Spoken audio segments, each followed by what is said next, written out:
Hello all ఈ వీడియోలో 12A railway colony movie review అయితే తెలుసుకుందాం. జస్ట్ ఇందాక షో అయితే కంప్లీట్ అయింది. మూవీ రన్ టైం అయితే జస్ట్ 2 hours 5 minutes అయితే ఉంటుంది. అండ్ మీకు ఈ మూవీ వచ్చేసి ట్రూ ఇన్సిడెంట్స్ ని బేస్ చేసుకుని అయితే తీశారు భయ్య. స్టోరీ ప్లాట్ వచ్చేసి మెయిన్ లీడ్ అయిన హీరో అండ్ తన ఫ్రెండ్స్ తో కలిపి ఒక రైల్వే కాలనీలో అయితే స్టే చేస్తూ ఉంటాడు. అండ్ హీరో వచ్చేసి ఒక పొలిటీషియన్ అయిన టిల్లు అనే పర్సన్ దగ్గర అయితే వర్క్ చేస్తుంటాడు అనమాట.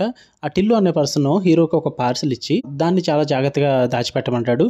అయితే హీరో ఆ పార్సిల్ తీసుకుని పక్కనే ఉన్న హౌస్ లోకి, అదే తను ప్రేమిస్తున్న అమ్మాయి హౌస్ లోకి ఎవరికి తెలియకుండా వెళ్ళడం జరుగుద్ది. దాని తర్వాత ఏం జరిగింది అన్నది మీరు ఈ మూవీలో చూస్తారు. ఫుల్ వీడియోలోకి వెళ్ళిపోయే ముందు వీడియో లైక్ చేయండి అండ్ రివ్యూని కూడా చివరి వరకు చూడండి. అండ్ మన ఛానల్లో already Raju weds Rambai movie and family man season 3 reviews కూడా పెట్టేశాను. ఇన్ కేసు నోటిఫికేషన్ మిస్ అయ్యి ఉంటే ఒకసారి చెక్ చేయండి. అండ్ అలాగే నోటిఫికేషన్ మిస్ అవ్వకూడదు అనుకుంటే ఇన్స్టా లింక్ అయితే వీడియో కింద డిస్క్రిప్షన్లో ఉంటుంది భయ్య. వాట్సాప్ ఛానల్లో జాయిన్ అయిపోయింది. నేను అక్కడ మీకు పోస్ట్ చేస్తుంటాను ఏ రివ్యూస్ పెట్టినట్టు అని చెప్పేసి. అండ్ మన సెకండ్ ఛానల్లో కూడా కంటెంట్ అయితే వస్తుంది. సో ఏది మిస్ అవ్వకూడదు అనుకుంటే పక్కా సబ్స్క్రైబ్ చేసుకుని బెల్ ఐకాన్ ఆన్లో పెట్టుకోండి. ఇక ఈ మూవీ విషయానికి వచ్చేస్తే ఫస్ట్ థింగ్ ఏంటంటే నాకు కొద్దిగా గొప్ప ఎక్స్పెక్టేషన్ ఉంది భయ్య. అంటే రైటర్ గారు అనిల్ విశ్వనాథ్ గారు ఉన్నారు. అదే పొలిమేర 2 తీసిన డైరెక్టర్ డెబ్యూటెంట్ అయినప్పటికీ కూడా అనిల్ విశ్వనాథ్ గారు రైటింగ్స్ ఉన్నాయి, స్టోరీ ఉందని చెప్పేసి కొంచెం కాన్ఫిడెన్స్ ఉంది. పైగా థ్రిల్లర్ మూవీ కదా, సో ఆ కాన్ఫిడెన్స్ తోనే వెళ్ళాను. కానీ నాకైతే నచ్చలేదు భయ్య. నాకేం వర్కౌట్ అవ్వలేదు. బిలో యావరేజ్ అని చెప్తా. ఫస్ట్ ఆఫ్ ఆల్ మూవీలో వాళ్ళు అనుకున్న కాన్సెప్ట్ అయితే బాగుంది. ఆ థీమ్ అయితే ప్రెసెంట్ చేస్తారు. నేను అది చెప్పకూడదు, మొత్తం స్పాయిలర్ అయిపోద్ది అనమాట. మూవీ చూస్తున్నప్పుడు మీకు అర్థమవుతుంది. ఒక థీమ్ అయితే ఉంటుంది. ఆ థీమ్ చాలా బాగా ప్రెసెంట్ చేశారనిపించింది నాకైతే. అంటే కాన్సెప్ట్ వరకు మాత్రమే, మూవీ అంతా కాదు. ఆ కాన్సెప్ట్ వరకు మాత్రం ప్రెసెంట్ చేయడం బాగానే ఉంటుంది. అండ్ టెక్నికల్లీ కూడా సినిమా కొంచెం కొన్ని చోట్ల బాగా వర్కౌట్ అయింది. అండ్ బ్యాక్గ్రౌండ్ స్కోర్ కూడా నచ్చింది భయ్య నాకు. ఒక థ్రిల్లర్ వైబ్ కి కావాల్సిన మూడ్ అయితే సెట్ చేసింది ఆ బ్యాక్గ్రౌండ్ స్కోర్. పర్ఫార్మెన్సెస్ యాజువల్ అందరి పర్ఫార్మెన్స్లు బాగున్నాయి. కామాక్షి గారు కానీ, అల్లా నరేష్ గారు కానీ, ప్రతి ఒక్కరి పర్ఫార్మెన్సెస్ కూడా బాగున్నాయి. And second half of the movie కొంచెం పిక్ అవుతుంది అనమాట. సెకండ్ హాఫ్ ఒక స్టార్టింగ్ 10 to 15 minutes బాగా అనిపించింది. అండ్ ప్రీ క్లైమాక్స్ ఒక 5 to 10 minutes కూడా పర్లేదు అనిపించింది. అంతే భయ్య. అంతకు మించి మూవీలో నాకు ఇది నచ్చలేదు. యాక్చువల్లీ ఏమైందంటే బిగ్గెస్ట్ ప్రాబ్లం మూవీకి వరల్డ్ బిల్డింగ్ అస్సలు బాగాలేదు భయ్య. ఒక రైల్వే కాలనీలో ఉంటున్న గ్యాంగ్ అండ్ హీరోయిన్, ఇదంతా కూడా మూవీ మొత్తం కూడా అక్కడే నడుస్తుంది. బట్ ఎందుకు నడుస్తుంది అంటే నా దగ్గర సమాధానం లేదు. వాళ్ళ దగ్గర లేదు అసలు. మూవీ వచ్చేసి రైల్వే కాలనీకి, ఆ రైల్వే సెటప్ కి చాలా వరకు కూడా కనెక్ట్ అయి ఉంటుంది అని చెప్పేసి. బట్ నాకు ఎక్కడ అసలు చిన్న కనెక్షన్ కూడా కనిపించదు. ఆ వరల్డ్ బిల్డింగ్ అయితే చాలా వర్స్ట్ గా అనిపించింది నాకు. సెట్టే కాలేదు. పైగా వీళ్ళ దగ్గర ఉన్న కాన్సెప్ట్ మూవీకి హార్ట్ అనమాట.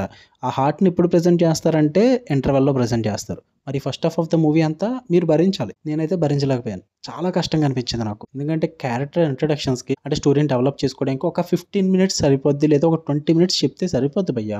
బట్ అలాంటిది మీకున్నదే 2 hours 5 minutes లో 1 hour నువ్వు దాన్నే సాగదీసి ఇప్పుడు ఇంటర్వెల్ లో నువ్వు కాన్సెప్ట్ ని తీసుకొస్తున్నావు. అది నాకు అంత వర్కౌట్ అవ్వలేదు. ఎందుకంటే వేరే మూవీస్ లో అయితే వర్కౌట్ అవుద్ది భయ్య.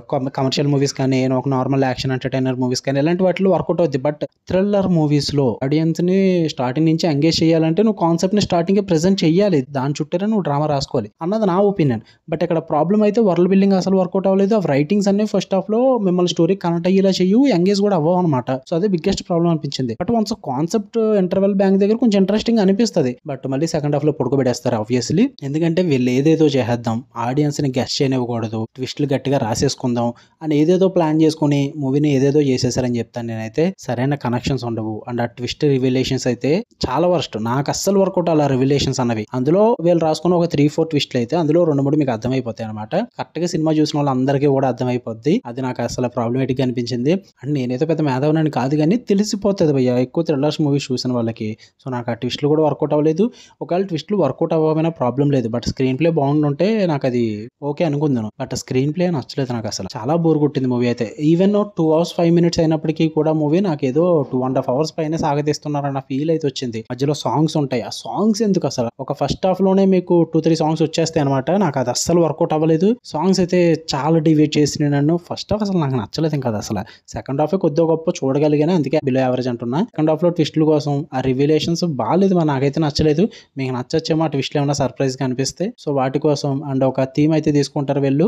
అది చెప్తే స్పాయిలర్ వద్ది. దానికోసం ట్రై చేద్దాం అనుకుంటే ట్రై చేయొచ్చు భయ్య. నాకు లిటరల్లీ చెప్తున్నా, అనిల్ విశ్వనాథ్ గారు రైటింగ్ అండ్ స్టోరీలో ఉన్నారంటే నాకు అసలు నమ్ముద్ది కావట్లా. పొలిమేర 2 చూస్తే అసలు ఆ రైటింగ్స్ కి అండ్ ఆ స్క్రీన్ ప్లే కి ప్యాకడేస్తారు. రైటింగ్స్ అయితే చాలా వీక్ గా ఉన్నాయి. చాలా అంటే చాలా వీక్ గా ఉన్నాయి భయ్య. అస్సలు వర్కౌట్ అవ్వదు. మీకు సింపుల్ చెప్పాలంటే ఫస్ట్ హాఫ్ లో హీరోకి ఒక ఫ్లాష్ బ్యాక్ పోర్షన్ వేస్తారు హిమాలయాల దగ్గర. దాన్ని కనెక్ట్ చేయడానికి ఎందుకు వేసామని చెప్పడానికి క్లైమాక్స్ లో ఒకటి కనెక్ట్ చేస్తారన్నమాట. చాలా చాలా ఫోర్స్డ్ గా అనిపించింది నాకు కాదు అసలు. అంత ఫోర్స్డ్ గా క్రియేట్ చేయాల్సిన పని ఏమొచ్చింది, నాకు అది అసలు వర్కౌట్ అవ్వలేదు. ఆ న్యాచురల్ ఫ్లో అన్నది లేదు. ఈవెన్ క్లైమాక్స్ కూడా చాలా డిసప్పాయింటింగ్ అనిపించింది. టెక్నికల్లీ కూడా కొన్ని ప్రాబ్లమ్స్ అయితే ఉన్నాయి, చాలా బొక్కలు ఉన్నాయి మూవీలో. అవన్నీ నేను చెప్పదలుచుకోలేదు, చూసి మీరు కనిపెడితే మీకే తెలుస్తుంది. బట్ నేను చెప్తే అది వేరేలా ఉంటుంది. సో అవన్నీ కూడా నాకు అంతగా వర్కౌట్ అవ్వలేదు. మళ్ళీ 12 రైల్వే కాలనీ కదా, నెక్స్ట్ 13B రైల్వే కాలనీ అని అయితే టైటిల్ పెట్టారు. మరి సీక్వెల్ ప్లాన్ చేసుకున్నారేమో తెలియదు కానీ, అండ్ నెక్స్ట్ ఇంకో ట్రూ ఇన్సిడెంట్స్తో రావచ్చు. బట్ వస్తే రండి, నాకేం ప్రాబ్లం లేదు. బట్ రైటింగ్స్, వరల్డ్ బిల్డింగ్ ఇలాంటివన్నీ కొన్ని ఉంటాయి కదా, మీరు పొలిమేరలో చేసినవి ఇలాంటివి. అనిల్ విశ్వనాథ్ గారిని ఏమనలేను, ఎందుకంటే ఓన్లీ రైటింగ్స్ అండ్ స్టోరీ పరంగానే ఆయన ఏమన్నా అంట. స్టోరీ వైజ్ అయితే పేపర్ మీద బాగానే ఉంది కానీ screen play and direction, debut director భయ్యా నేనేం చెప్పలేను. ఇంకా ఇంపాక్ట్ అయితే లేదు. నాని కాసరగడ్డ అయితే నాకైతే వర్కౌట్ అవ్వలేదు. డైరెక్షన్ పరంగా, రైటింగ్స్ పరంగా. స్క్రీన్ ప్లే అయితే చాలా ఇబ్బంది పెట్టింది, చాలా బోర్ కొట్టేసింది మూవీ అయితే నాకు. మీరు చూద్దాం అనుకుంటే, మీ దగ్గర అమౌంట్ ఉండి, మీ దగ్గర టైం ఉంటే గివ్ ఇట్ ఏ ట్రై.